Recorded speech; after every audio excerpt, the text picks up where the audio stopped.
Hello வணக்கம், இது உங்கள் சிவி ஜோன். எல்லாரும் எப்படி இருக்கீங்க? இப்போ பார்த்தீங்கன்னா ஒரு சம்பவம் வந்து ரொம்ப வைரலாக போயிட்டுருக்கு. அதாவது ரயான் ஈகோவில் வந்துட்டு ரொம்ப, அதாவது ஒரு பக்கம் டாஸ்க் பீஸ்ட்னு கேள்வி அவர் பேர் வந்துட்டு வந்தாலும் அந்த வஞ்சக குணம் வந்துட்டு, ஈகோ குணம் வந்துட்டு கொஞ்சம் அதிகப்படியாக போய் இப்போ வந்து இந்த ஷோவையே வந்துட்டு தவறாக பேசக்கூடிய அளவுக்கு போயிட்டார்.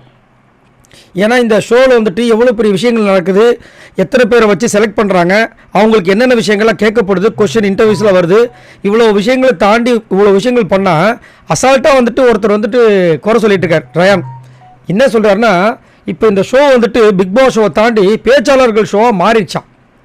அதாவது எப்போ வந்து ஒரு பேச்சாளர் இந்த ஷோவுக்குள்ளே கொண்டு வந்தாங்களோ அதுக்கப்புறம் இந்த ஷோ வந்து பேச்சாளர்கள் ஷோவாக மாறிடுச்சு அப்படின்னு தான் எனக்கு தோணுது.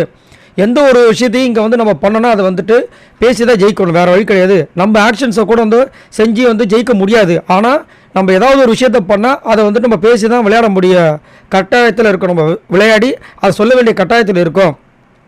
அப்படின்னு இருக்கும்போது நம்மளால் ஒழுங்காக இது பண்ண முடியலன்றார். யார்? ரயான் சொல்கிறார். இவர் பாயிண்ட்டாக பேசுகிறாருன்னு அருண் சொன்னது இன்னும் எத்தனையோ பேர் சொல்லியிருக்காங்க. அது மட்டும் இல்லாமல் பேச்சாளர்கள் இது வரைக்கும் வந்ததே இல்லைன்னு ஒரு பெரிய குற்றச்சாட்டு வைக்கிறாரு. இதுக்கு முன்னாடி சீசன் 4 அறந்தாங்க நிஷா வந்தாங்க. அதுக்கப்புறம் லாஸ்ட்டு சீசனில் வந்து அண்ணா பாரதி வந்தாங்க. இவங்கெல்லாம் வந்துட்டு குவாலிஃபைடு ஸ்பீக்கரே கிடையாதா? இவர் இஷ்டத்துக்கு, அதாவது காலிலேருந்து பார்த்தீங்கன்னா புறணிங்க. அதாவது ஒரு சின்ன பழமொழி சொல்லுவாங்க, பெண்கள் வந்து அதிகப்படியாக வந்து புறணி பேசுவாங்க.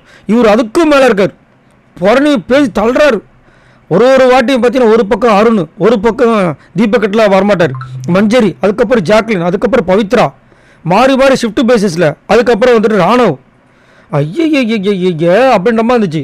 ஆனால் ஒரு விஷயத்தை நீங்கள் நோட் பண்ணோம், இந்த மாதிரி புறணி பேசும்போது மட்டும்தான் ராணுவக்கிட்டையும் இன்னும் ஒரு சில பேர்கிட்டையும், மற்றபடி எப்பயுமே பெண்கள் கூட்டம் கிட்ட தான் இருப்பார் நம்ம ரயான். ரைட்டு. அதுக்கப்புறமா என்ன சொல்கிறாருன்னா, இவர் சொல்லும்போது பவித்ரா வந்து உள்ளே வராங்க. பவித்ரா ரொம்ப நல்லவங்க தான், இல்லைன்னு சொல்ல. ஆனால் அவங்களுக்கு ஒரு விஷயம் நடக்கலை அப்படின்னா டக்குன்னு இன்னொருத்தவங்கள பழிய போட்டுருவாங்க. அதை நீங்கள் நல்லா பார்த்தாவே தெரியும். இப்போ என்ன பண்ணுறாங்க, இப்போ லாஸ்ட்டாக ஒரு ஜாக்லினுக்கு இவங்களுக்கு ஒரு சண்டை வந்துச்சு பவித்ராவுக்கும். அதை வீடியோ போஸ்ட் பண்ணி போய் பாருங்கள், செம்ம சில்லியாக இருக்கும். இவங்க வந்து நிறைய பேசுகிறதால, யார் இந்த ஸ்பீக்கர்ஸாக உள்ளே வந்திருக்காங்கல்ல, முத்துக்குமார், மஞ்சள், இவங்க நிறைய பேசுறதுனால பேசாமல் இருக்கிற நாம வந்துட்டு பேசுகிறத வெளியே தெரிய மாட்டோம். எப்படி பேசாமல் இருக்கிற நாம பேசுகிறது வெளியே தெரியலையா? அதுதான் நீங்கள் சொல்லிட்டீங்களே, பேசாமல் இருக்கிற நாம பேசுகிறது வெளியே தெரியல, அப்படியே பேசலாம்னா அது பத்த மாட்டுதுன்னு. இவங்களே வந்து பேசாமல் இருந்துட்டு நல்லா பேசுகிறவங்கள வந்து குறை சொல்கிறது. அதுக்கப்புறம் ரயான் என்ன சொல்கிறேன்னா, இது வரைக்கும் இருந்த சீசனில் எல்லாத்துலேயும் கண்டஸ்டன்ஸ் தான் இது வரைக்கும் இருந்திருக்காங்களா, ஒரு குவாலிஃபைட் ஸ்பீக்கர் கூட இது வரைக்கும் வந்ததே கிடையாதான். அந்த வள்ளலில் வந்து பிக் பாஸை பார்த்துட்டு உள்ளே வந்திருக்காரு. நான் சொன்ன பாருங்கள், அண்ணா பாரதி, அறந்தாங்க நிஷா, எத்தனையோ பேர். ஏன் நம்ம இவர் விக்ரமன், அவர் ஒரு பெரிய பேச்சாளர், ஒரு கட்சியோட பயங்கரமாக பேசக்கூடிய ஆள், மேடையில் அவ்வளோ கிழிச்சவர். அவர் வந்து ரன்னராக போனார். இவர் கண்ணை வந்து எங்கே வச்சு பார்த்தாருன்னு தெரியல. ஒரு பிக் பாஸை வந்து இது வரைக்கும் வந்து அலசி ஆராய்ச்சி தான் உள்ளே வந்திருக்குன்னு சொல்லிட்டு இவ்வளோ பேசிட்டு கடைசியில் இந்த ஒரு சின்ன பேசிக் நாலேஜ் கூட இல்லாமல் இருக்கார் நம்ம ரயான். அதுக்கப்புறம் வந்துட்டு அவருக்கு எப்படி தோணுவான், ஒரு கிரிக்கெட் மேட்ச்சு, இது ஒரு கிரவுண்டு, அதில் வந்து கிரிக்கெட் விளையாட தெரிஞ்சவங்கள விடாமல் ஃபுட்பால் விளையாட தெரிஞ்சவங்கள வந்து விட்டுருக்காங்க அப்படின்ற மாதிரி எனக்கு தோணுது அப்படின்னு இஷ்டத்துக்கு பாவம் புலம்பி தள்ளிட்டு இருக்காப்புல. நம்ம முத்துக்குமார் இல்லாத நேரத்தில் புறணி பேசிகிட்டு இருக்காரு. இப்படி நிறைய பேர் புறணி பேசுகிறவங்களும் இப்போ பார்த்தீங்கன்னா ஒன்றுமே இல்லாமல் போயிட்டாங்க. அப்படி தான் இப்போ ரயான் ஆக போகிறார். ரயான் இதெல்லாம் புறணியெல்லாம் விட்டுட்டு அவருடைய கேமை சூப்பராக வந்து இந்த டிக்கெட் ஃபினாலில் கொடுத்தானா வேறு மாதிரி இருக்கும். பட் அதை பண்ணாமல் என்ன பண்ணுறாரு, அதிகப்படியாக பவித்ராக்கிட்டையும் போய் மஞ்சரிக்கிட்டையும் போய் இந்த மாதிரி வந்துட்டு புறணி பேசிக்கிட்டு சௌந்தர்யா விட்டோம் பாருங்கள். சாரி சௌந்தர்யாக்கிட்டையும் காலையிலேருந்து புறணி பேசிகிட்டு இருந்தார். ஸோ இதை பற்றி என்ன நினைக்கிறீங்கிறத மறக்காமல் கீழே கமெண்ட்ஸ் பண்ணுங்கள். அதே மாதிரி பவித்ரா என்ன சொல்கிறாங்க, நம்ம அதனால தான் வந்து வெளியில் தெரிய மாட்டோம் அப்படின்றாங்க. சரி, நான் என்ன கேட்குறேன், வீட்டுக்குள்ளே மொத்தம் 22 பேர் உள்ள வந்தாங்க.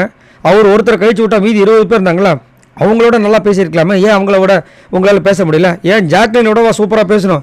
பேச ஆரம்பித்தாங்கன்னா சொன்னார், எம்மா நீங்கள் அதிகப்படியாக பேசிகிட்டு இருக்கீங்கம்மான்னு சொல்லிட்டு விஜய் சேதுபதி சொன்னார். அவங்களும் உள்ளதாக இருக்காங்க. பேச்சாளர்கள் அப்படின்னா அந்த துறையில் இருக்கவங்க அப்படின்னு கிடையாது, எல்லாருக்குமே அந்த திறன் இருக்குது. அவங்க அந்த துறையில் வந்து போய் ஜொலிச்சிட்டு இருக்காங்க, பேச தெரிஞ்சவங்க. இப்போ வந்து ரயானுக்கு நான் பேச தெரியாதா என்ன? பேச ஆரம்பித்தாருன்னா அவர் பாட்டு 1 மணி நேரம் பேசுகிறாரு, பாயிண்ட் பேசுகிறாரு. இப்போ இவரால் முடியல, அதனால் ஏதாவது ஒரு காரணத்தை சொல்லுவாங்க. இதெல்லாம் நடக்கிறது தானே. சரி, நீங்கள் உங்களோட கருத்து சொல்லுங்கள். இவ்வளோ கேவலமாக வந்துட்டு புறணி பேசுறது இல்லாமல் இந்த ஷோவையே வந்து கலாய்க்கிற மாதிரி ஒரு விஷயம் பண்ணியிருக்காரு. இதை பற்றி என்ன நினைக்கிறீங்க? மறக்காமல் கமெண்ட்ஸ் பண்ணுங்கள். எனக்கு தெரிஞ்சு விஜய் சேதுபதி இதை வந்து கேட்பார் அப்படி மாதிரி தோணுது. உங்களோட கமெண்ட்ஸை சொல்லுங்கள். பாய் நண்பர்ல.